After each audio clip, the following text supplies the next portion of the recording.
Hello, I'm Paul Blakey. Thank you for joining me.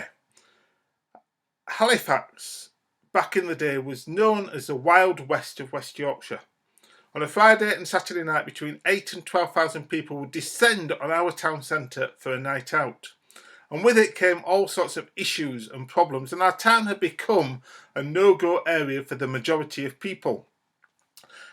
I took my wife Jean on some romantic moonlit strolls round the town centre, and what we saw was quite horrendous. We saw the police kind of running from one fight to the next fight. We saw people lining the gutter covered in all sorts of stuff, sick and blood and all of that. We saw people just randomly throwing glass bottles and people getting hit on the head and head injuries. We saw lots of people vulnerable, and really the town centre was not the nicest place to be on weekend evenings. And we thought, you know what, as Christians, we believe that our town deserves better than all of this stuff that happens on a Friday and Saturday night. The churches together and the YMCA have got this wonderful cafe facility, and thought, wouldn't it be great to open the cafe as kind of a safe place drop-in on a Friday and Saturday night between 9 o'clock and 3 in the morning.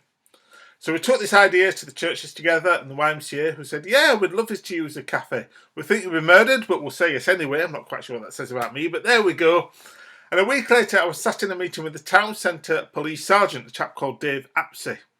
I introduced myself after the meeting and shared with him this idea, and Dave got very excited. Have you ever seen an excited policeman? It's always good. And he went away to talk to his bosses, and he came back to us a week later even more excited. He says, you know, lots of agencies have talked about the issues in the town centre, but if you're actually prepared to do something as opposed to just talk about doing something, we want to work with you, support you, do whatever we can to help make it happen. He then produced a cheque for £1,000 from his back pocket. The police don't often turn up at meetings with £1,000 in their back pocket. And he says, we'll do your training, we'll give you town centre radios, but can you launch in 2 weeks' time, Friday the 25th of November 2005. So 3-4 of us sat in our cafe with Dave and says, yeah, go on then, let's give something, or let's commit to 6 weeks of doing something. So we sent out an email to all the churches. The local paper ran this very helpful headline that said, drop by if you're drunk, which wasn't quite where we're going, but there we go. And we turned up at our cafe for 9 p.m. on Friday the 25th of November 2005, not having a clue what we were doing and not having a clue what to expect, if I'm honest. Now, our cafe is not that big. You know, it probably seats about 20 people with tables and chairs and a coffee counter and all the rest of it. And amazingly, 50 people turned up to volunteer that night. Now, I had a problem. If anybody wanted help, they couldn't actually fit into the cafe to receive help because there was too many people sat there waiting to help them, which is a fantastic problem to have. So I thought, rather than just sit here waiting for people to come to us, why not go out into the town centre and see what the needs and the problems and the issues are out there on the streets of the town centre. We spoke to the police, they said yes, and so we went out on the first night dressed in our normal clothes. We thought, you know what, actually the title Safe Place Cafe doesn't quite work. So we brainstormed and somebody came up with the name Street Angels. And really that's where Street Angels was born. Safe people that patrolled the cafe as well as offering this safe place drop-in back at our cafe base. As I said, on the first night we went out in our normal clothes. On the Saturday morning we went into Halifax Borough Market and bought every yellow jacket that we could lay our hands on, because we thought it'd be good to have a kind of uniform. I think the stallholder thought Christmas had come a month early. And that's really where Street Angels launched. People wandering around in these fluorescent yellow jackets, as well as offering this safe place back at our cafe. And I always remember this probably our second or third weekend, 1:15 Sunday morning, so Saturday night into Sunday morning. We were walking along Commercial Street in Halifax Town Centre. Outside one of the banks, there were these two young ladies dressed in a crop top and short skirt, as people often are on cold December nights in town centres. And they kind of wandered off as we approached them in our day glow fluorescent yellow jackets. There were myself and two ladies on the team. With the wall guiding them and helping them, they went round the corner into quite a horrible pub and club. And we thought nothing else of it. We watched them disappear down into the entranceway. About half an hour later, we got a call on the radio. One of these girls had passed out and was unconscious in the toilet, so the club had called an ambulance for her. The other girl was still conscious, so the club had kind of carried her out, sat her down on the doorway, on some steps, and said, can either the police or the street angels come and help, please? So I turned up with the two ladies in my team. Quite a pretty young lady, long blonde hair, had been rolling around the toilet floor, so I'll leave that to your imagination what she was covered in. The police turned up. The girl was quite violently sick, at which case the police kind of left us and said, we'll leave her for you to deal with. Thank you very much. And she was sat on this alleyway. It was slightly drizzling. People were making fun of her as they came down the alleyway, and we said, we can't leave her here. Let's walk her back to our cafe. So we stood her up and she fell down. We stood her up again and she fell down. So we said, okay, then let's carry her back to our cafe. So we set off on this alleyway, carrying this young lady through the town centre back to our cafe base. As we got to the end of the alley, another team of street angels came up to us, and one came up to me and said, Paul, I'm her teacher. She's 14 years old. We said, we'll leave that for later. We carried her through the town back to our cafe, got her settled down, found her mobile phone on her, actually cleaned her up because she'd been running around the toilet floor. Found her parents' phone number, phoned them, who said, basically, we're not interested. Don't send her home in that state. Just don't. Which we thought, oh dear. After about an hour being in our cafe, we managed to find her sister's phone number. We phoned her sister. Sorry. She came to town with a friend, picked her up and took her back to this friend's house. We thought nothing else of it other than we'd help quite a vulnerable 14-year-old girl away from the streets of Halifax to somewhere safe. 4.5 years later, this same girl came up to me. She says, oh, you won't remember me, will you? I said, oh, yes, I do. And I quickly recap the story. She says, that night changed my life. And she began to unpack her story. She said, I've been going into Halifax Town Centre every weekend from the age of 12. Often I won't have money to buy drinks, so I'd go into alleyways to do whatever with lads in order to get money out of them, which would then give me a night out. She says, basically, my family life was destroyed, was rubbish. My school life was going nowhere. Basically, my life was a mess. And her exact words were, because you idiots in yellow jackets decided that I was worth looking after, I decided that my life was worth more than the life that I was living. She stopped going out drinking. She settled down at school, and through the help of that street angel teacher who only actually came out that once, she'd settled down at school and done well at GCSEs, stopped in at school to do A-levels, and was at home for the first Easter holidays from her first year at university. Her family life was sorted. She says, my life changed when you idiots in yellow jackets decided that I was worth looking after. And that is the power of all that we do as street angels. As we wander around town and city centres across the UK, it's about loving the person in front of you. And often it's very, very simple things that make a profound difference. So we have lots of these that we hand out. Flip-flops. Young ladies who go on a night out in high heels, get midway through the evening, take off their high heels, walk through the town centre barefoot, stand in some glass. A number of times I've knelt on the floor, picked a bit of glass out of a girl's foot, wiped it over with some antiseptic wipe, put a plaster on it, given her a pair of flip-flops, and given her the advice, if it turns bad in the morning when you're sober, then go to the doctors or the A&E. That costs about £1. Before we came along, if someone stood in glass and their foot was bleeding, they would probably have phoned an ambulance. So very simple things that make a massive difference. We also have these available. Not for dressing up turkeys at Christmas, but these are blankets. You may notice that people on nights out often don't wear many clothes. So we have packs of these available that if we see people that are sat down shivering, we give these out. We dress them up in one of these, which then raises the body temperature. I'll tell you a fantastic story. Our team up in Redcar. Redcar, as you know, is by the North Sea. So it's very cold. One winter's evening a couple of years ago, the temperature had fallen to about -4, -5. The team walk along the high street, round the clock tower at the end and then back, as well as patrolling the seafront. As they went round the clock tower, they came across this young lady sat there.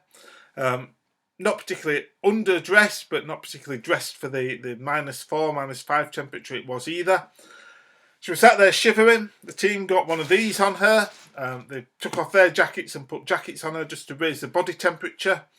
15 minutes later, a paramedic car drove past. They stopped. They came over to look and to deal with her and to give her attention.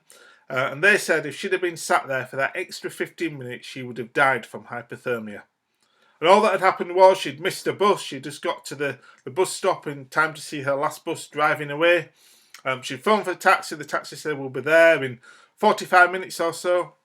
She'd sat down on the steps to wait, and her body just went into shutdown over hypothermia. So again, very simple things. Loving the person in front of you that makes a massive difference. Bottles of water, first aid kits. So lots of our volunteers are first aid trained. And then my favourite thing that our teams carry, I don't know if you can just about see that, lollipops.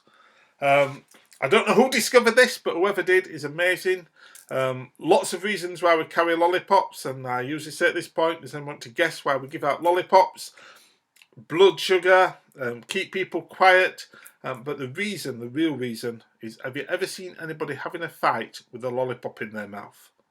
I don't know who discovered this, but it works so well. If you see groups of lads kind of sizing up to each other, about to punch each other, etc., what we do is we send in a volunteer, a little old lady who works really well for this, and we go up and say, "Excuse me lads, would you like a lollipop?" And immediately they kind of go, "What? Serious? Oh, okay then," because people like free things, don't they? So they take the lollipop, and by the time they've unwrapped it, because after a few pints, lollipops are hard to unwrap, put it in the mouth, they've forgotten they were fighting. It's amazing. I've seen that time and time and time again. So very simple things that make a massive difference in our town and city centres, and it works. In the first 12 months, violent crime in Halifax Town Centre reduced by 42%. 42% less violent crime, which of course means 42% less victims of violent crime. The Home Office were watching the figures very closely, and they did this in-depth investigation as to why the Halifax had kind of booked the trend nationally. And they worked out that, yeah, really, the Halifax police hadn't lied. Violent crime had gone down by 42%. And the reason was that A, the police were willing to work in partnership with other people, and B, because people who care were out on the streets of the town centre, caring for other people at a time when it most mattered. So because it worked so well in Halifax, we thought, you know, why not let's replicate and give away this idea, this project, to other towns and cities. In 2008, we set up something called the Christian Nightlife Initiatives Network, which now kind of acts as an umbrella organisation that supports and resources and celebrates all that's going on across our 130 local projects. And we've got projects from Dundee, through Northern Ireland, all the way through England, over into Magaluf, Tenerife, Seychelles, America. Very simple idea of people just going out onto our streets, serving their community, serving people who are vulnerable in any way, and making a massive difference as a result. And I can tell you loads of stories of the way that our street angels have interacted. One, and not just people who've had too much to drink either, but absolutely anybody in the town centre who may or is vulnerable. Another winter story. One night I was doing Halifax Street Angels, so I ran Halifax Street Angels from 2005 till 2012, when I then moved on to kind of head up CNI Network and develop the international picture more. So one winter's night, it had been snowing, it was icy, nobody at all out in the town centre, so we decided that we'd call it a night at midnight. Went out for one last patrol, and we turned the corner, and this lady, elderly lady, dressed in a sort of summer jacket and a dress, a skirt, was kind of very, very gingerly walking down the road. So we went to her and we said, you know, it's quite late for you to be out, it's icy, are you okay? And she said, yeah, I'm just on my way for my morning paper. I'm like, well, it's 1:45 now, the shops are shut, it's icy, you shouldn't really be out.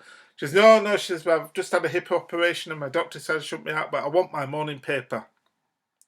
So we kind of had to take her to the round the corner to show her the paper shop, to convince her it was closed, and then we said, can we walk you back home?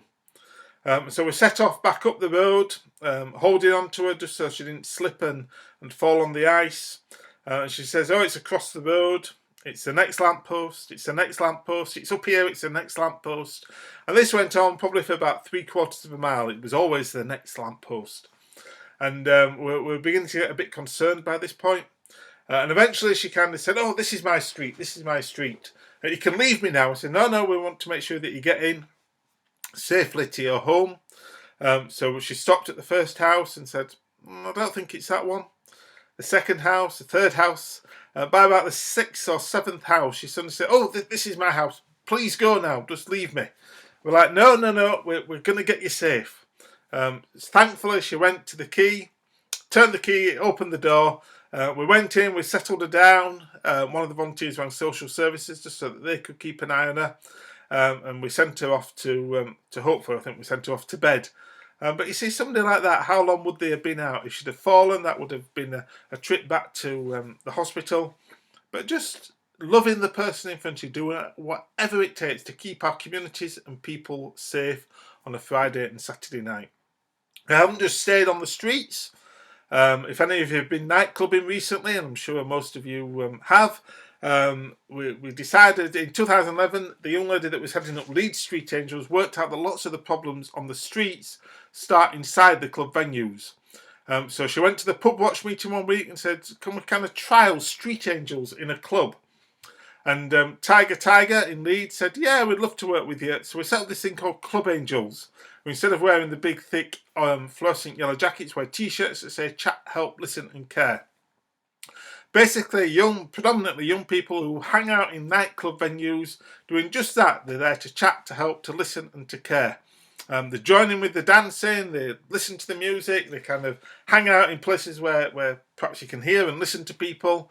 And one of those places is the ladies' toilets, where apparently ladies like to hang out in ladies' toilets in nightclubs. It's beyond me as a man, but there we go. And one of the first weeks they were running, the lady club angels were in the toilets. This girl walked in, read the T-shirt and just broke down in tears. She slumped to the floor and eventually it came out she had a miscarriage that day. And her way of coping was to go and get drunk in Leeds City Centre.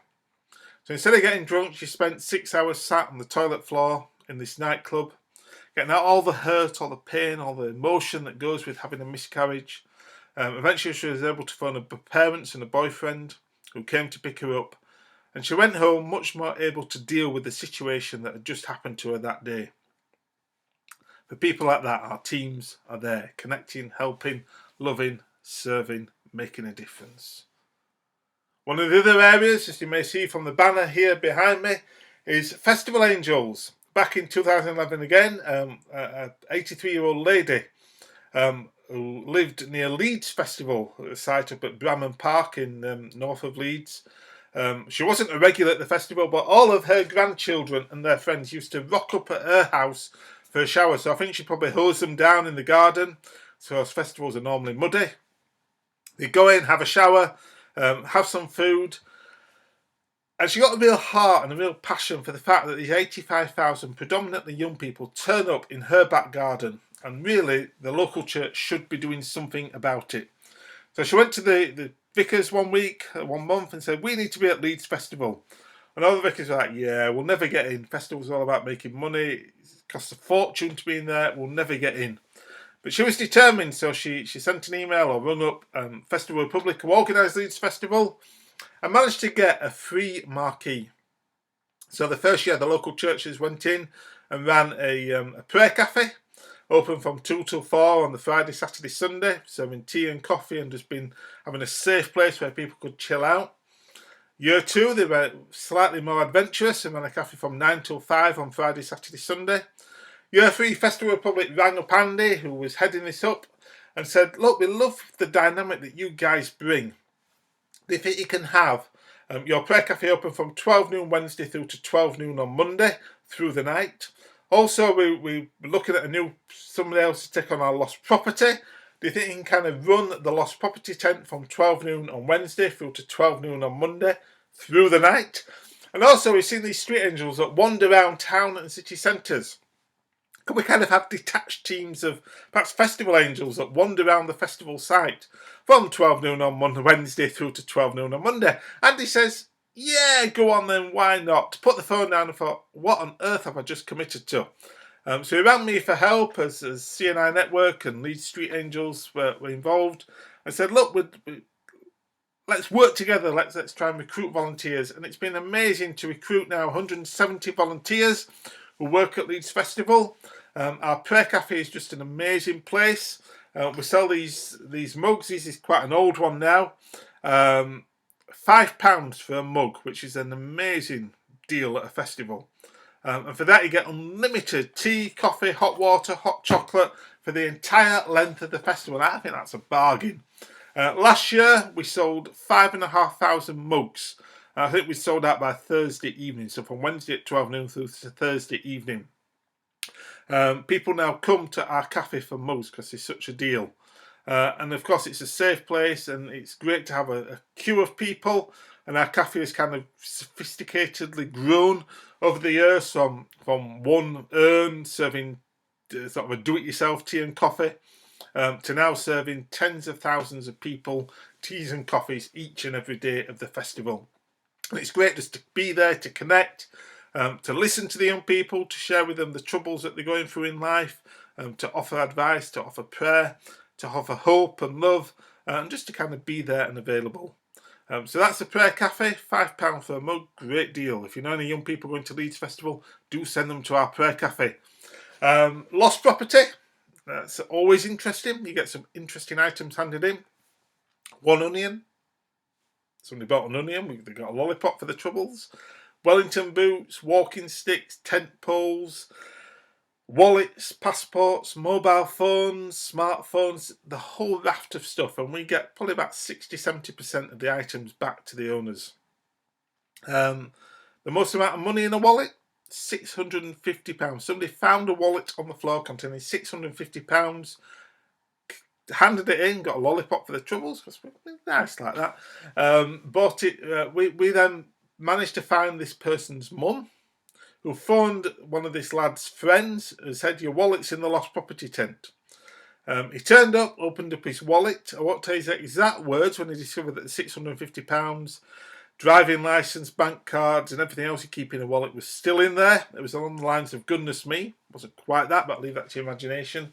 But it's just kind of great to be part of this lost and found, lost items, reuniting them with their owners. And it's great how young people look after themselves so well. Smartphones were £500-600, handed in, returned to their owners. So it's fantastic to be part of the Lost Property team at Leeds Festival. Then I head up detached, so teams that wander around the festival site.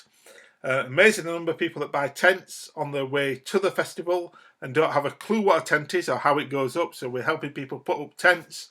Also, buses tend to drop people quite away from the campsites, and wheelie cases don't wheel that well in mud. Who knew?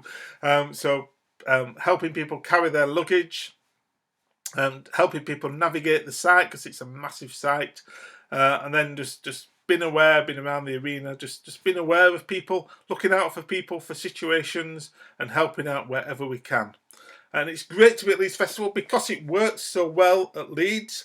We've exported this to other music festivals. In 2019, we were at 16 music festivals over the summer, up from 6 in 2018. From things like Candle Calling, where we ran Safe Hub caravans, Boardmasters, where we're doing detached teams. Lots of these different events where we're just there, just connecting with people, loving the person in front of us. And we also have this very trendy Jesus Loves Festivals banner. People love having a selfie with Jesus. It's great. We have big banners like this, and we put them up around our activity, around our tents, and people come up and take a selfie with Jesus. It's just part of the fun, and it's great to kind of connect with people and be part of all that. We also have things like train station angels, community angels that are working in different communities across the UK, youth angels, any type of angels, anything that gets people out there, looking out for people, making a massive difference in our communities. So that's kind of our story. There's lots of stories that our projects can tell. The amazing story from Norwich, where one night they were walking past the train station at about 1:15 in the morning. They got called over by the British Transport Police, who said, we've got this young lady here. She's arrived here from Mexico on Thursday. Sadly, she came to meet this person, this boy, this lad that she'd met on the internet. It wasn't quite the budding relationship that she was expecting. So she kind of managed to escape at about 1 o'clock, 1:45 in the morning, ran full pelt through Norwich, ended up at the train station. Her idea was that she was going to get a train into London, go and find the Mexican consulate in order to get them to help her to get home. Obviously no train, so the British Transport Police were looking after her, sought our street presence, as they called in Norwich, team, called them over, they took her, fed her, got her some food at their safe place drop-in. Got to about 3:30 in the morning, and they thought, well, what can we do with her? We can't leave her here. We can't leave her in Norwich back at the train station, because this lad that's obviously invested in a plane ticket for her may well find her. And one of the volunteers had this bright idea of, let's take her to Norwich International Airport, which the word international may be a bit of a stretch for Norwich Airport. But the team rocked up at about 4:45, deserted. Sunday morning, 4:45 in the airport, totally deserted. They found that the only place open was the KLM stand. So the team went over to the KLM, explained the situation to the young lady behind the counter. She went on a computer, printed her out, this young lady, a ticket from Norwich International Airport to Amsterdam, from Amsterdam back to her home airport in Mexico, free of charge. Once they got her through customs, the team worked out that the cost of that ticket was about £1,800. And the cherry on the icing on the cake was they managed to avoid paying the £10 Norwich International Airport tax that every passenger has to pay as well. It was like, yeah, we beat the system. But we think that is the furthest we have ever got anybody home in our 16-year history. And one final story. One day I was walking through Halifax town centre, and this lady came up to me and says, oh, you're one of those angel type people, aren't you? I said, I am. Also, my grandson had gone out drinking the other weekend. Sat down on her shop doorway, fast asleep. And all of a sudden he felt this shaking on his shoulder. He opened his eyes, sort of really as you do when you're woken up from a deep sleep, and he saw these 3 figures stood there glowing. It's because we wear yellow jackets. And she says, you must have been stood underneath a street lamp, because he also looked to have halos on. And apparently one of the street angels leant into him and says, excuse me, son, are you all right? Can we take you to a better place? Apparently he woke up and sobered up quite quickly. But really that's the heart of all that we do as street angels, as club angels, as festival angels, train station angels, youth angels, whatever. It's about taking people and our communities to a better, safer place. And it's working as alcohol-related violence and alcohol-related A&E admissions are reduced year on year in our country. So that's our story. If you want to know more, then I've written a book. It's true, people in Yorkshire can write. This is part of the evidence. It's a book all about street angels. It's got the story of starting up. It's also got stories from across the country. Copies of these are available for a donation plus postage costs if you go to cninetwork.org/book. You can get hold of a copy there. But it is a good read. Do visit our website. Do go on our various social media, Facebook, Twitter, Instagram. Do keep up with us. If you want to get involved, if you want to volunteer with a local team, then look at our projects page on the website, and there's a list of all the teams there. But it's been great to share our story with you. Be inspired. People are out there week in, week out, making a massive difference in our communities, serving people, loving the person in front of you, and as our logo says, making city streets like new again. So thank you, take care, thank you for joining, bye.